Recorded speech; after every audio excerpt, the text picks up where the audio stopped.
goal is always to be the best, the fastest, the strongest, the highest paid, the Super Bowl champ. That's what every athlete wants. And making it to the most competitive sports league in the world proves you are the best. Professional athletes are truly in a league of their own. But it's not enough to just be in the league. The goal is now to be the best of the best. But how can you make sure you're the best player at your position and that you'll have a long and successful career? You might think your team and organization is willing to take care of you. That happens, but that may not be the whole truth. The team you play for wants championships and money. That's the bottom line. It doesn't matter which players make that happen or at what cost. The cost, of course, is the well-being of each athlete on the team. A professional athlete's goals may also include a championship, sign a big contract, and many endorsements.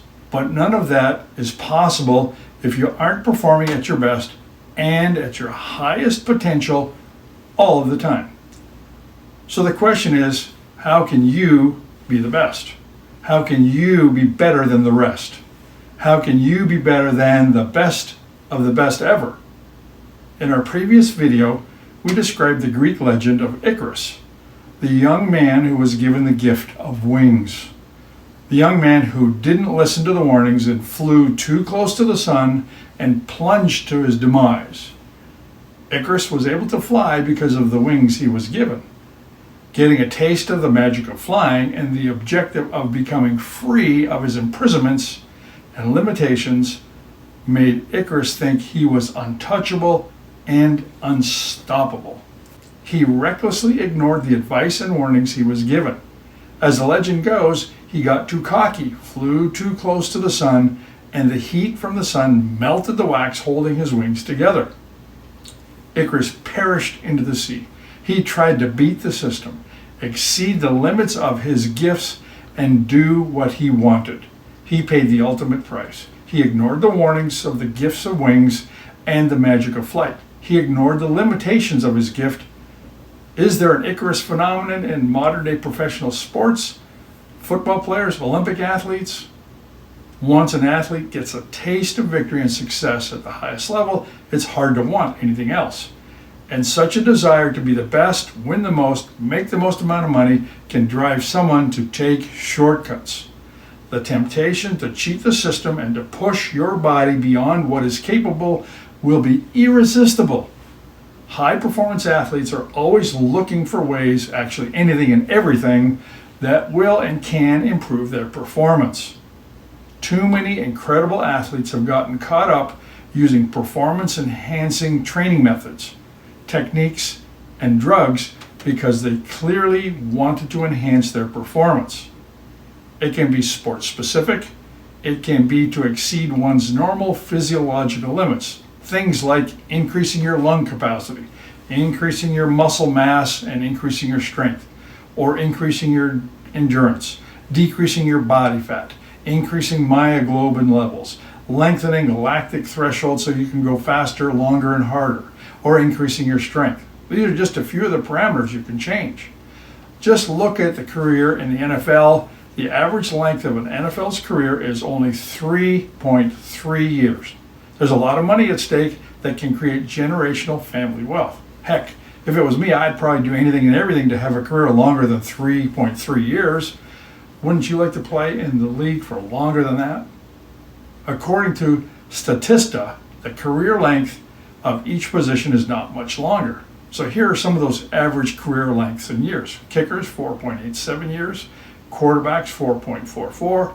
The league average is 3.3 years. Cornerbacks, 2.94 years. Wide receivers, 2.81. And running backs, 2.57. Imagine working your whole life for the goal of making it to the NFL only to spend just a couple of years on the field.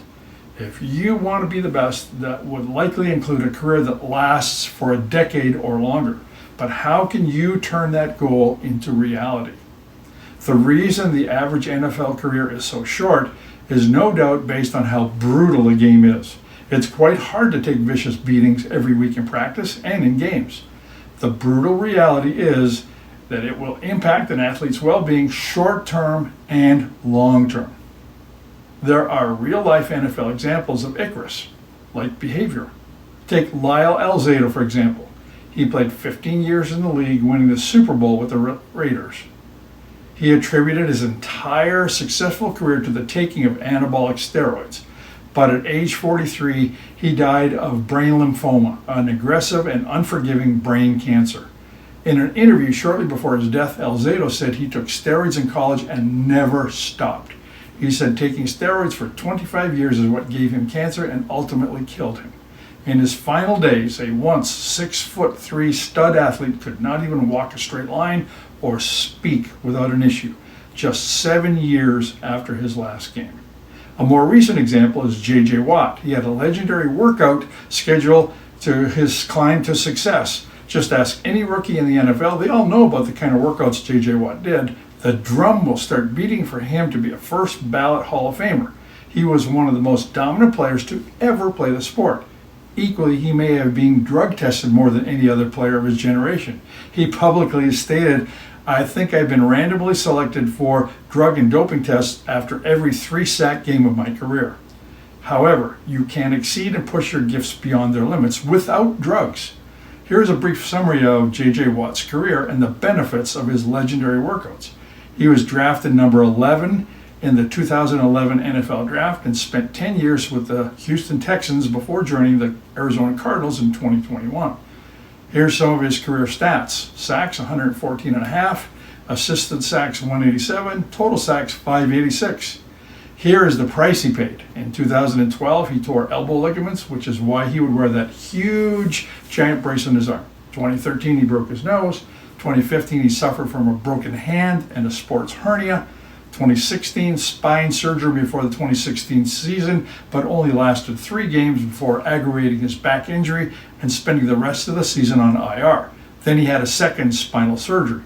2017, he suffered a tibial plateau fracture in his leg, finishing the season on the injured reserve. 2019, after 8 games, a torn pectoral muscle forced him back on the IR. 2021, Watt separated his shoulder, which resulted in a torn labrum, torn biceps, and torn rotator cuff. Guess where he finished the season? That injured reserve seat. And yes, he had shoulder surgery. 2022, his final season, he announced that he had gone into atrial fibrillation and had to get his heart electrically shocked to get his heart rate back to normal. Since starting every game from 2011 to 2015, J.J. Watt missed 42 games over the next 6 years. In an 11-year career, he missed 2 2/3 seasons. He only played a little more than 8 years. And at 33 years of age, one of the greatest players in the league said his body had had enough. Which of these injuries will now follow him off into the sunset? He may be faced with a lifetime of heart challenges. He may have recurrent spinal problems. He may have recurrent shoulder problems and face shoulder replacement surgery. He may have chronic bone and muscle pains, just to name a few. Athletes are willing to put their health at risk for championships, world records, huge contracts, and financial endorsements. This has been repeatedly confirmed by a number of sports, including boxing, cycling, track and field, NFL, Major League Baseball, downhill skiing, and of course the list can go on and on and on. Sports is a place where athletes at all levels risk their health to try and get huge dividends in return. In a survey conducted by Dr. Gabe Merkin, over 100 top American athletes were asked if they were given the option of taking a drug, and which would make them an Olympic champion, but which could kill them within a year, would they take the drug? Almost 55% of the athletes said yes, they would. Another study done by Dr. Goldman, he conducted a study where he asked the athletes, if I had a magic drug that was so fantastic, you took it once and you would win every and any kind of competition you would enter, from the Olympic decathlon to Mr. Universe bodybuilding to downhill skiing to cross-country track and field, but it had one minor drawback. It would kill you within 5 years after you took it. Would you still take the drug?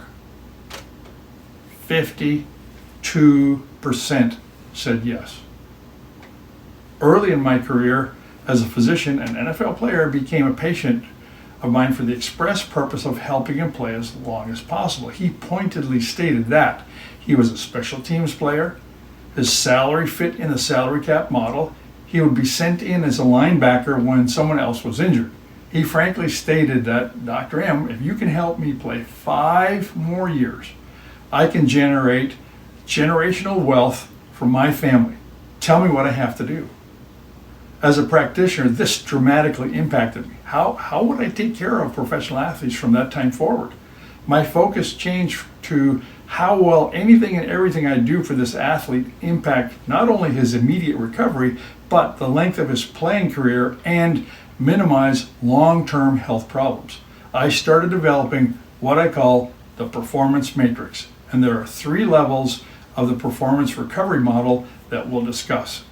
In order for an athlete to improve, he must abuse himself. The more and different ways he abuses his body to do unreal things, the better he gets under one condition. The athlete must recover from yesterday's abuse so that he may abuse himself more today.